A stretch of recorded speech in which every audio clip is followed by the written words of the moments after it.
कि मानना दुलारी मेरा कहना, इस भांति रहना जाके ससुराल में।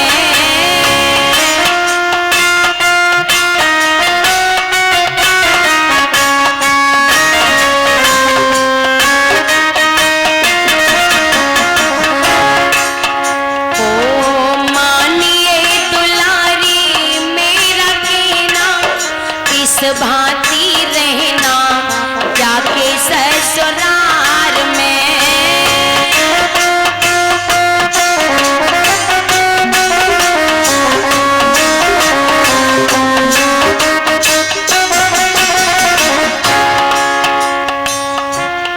हो सब कुछ पड़ेगा तुमको सहना, इस भांति रहना जाके ससुराल।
विदा किया।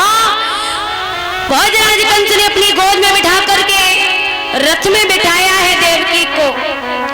रथ थोड़ी ही दूर आगे निकला था, एक आकाशवाणी हुई, ए भोजराज कंस, तू जिन हाथों से अपनी बहन को विदा कर रहा है उसी का 8वां गर्भ तेरा काल होगा। देखिए आकाशवाणी में ना तो ये कहा कि लड़का होगा या लड़की, सिर्फ ये कहा है कि 8वां गर्भ तेरा काल होगा। और जैसे ही सुना कि मेरा 8वां गर्भ मेरी बहन का काल होगा, अरे हम उस देवकी को ही नहीं छोड़ेंगे तो काल पैदा होगा कहां से। दौड़ करके गया और रथ में से केशों को पकड़ करके देवकी को नीचे गिरा लिया और तलवार से मारना चाहा। जैसे ही तलवार से मारना चाहा, वसुदेव ने कलाई को पकड़ लिया। महाराज आप तो वीर पराक्रमी हो, आप तो विद्वान हो और आप एक अबला पे हाथ उठा रहे हो।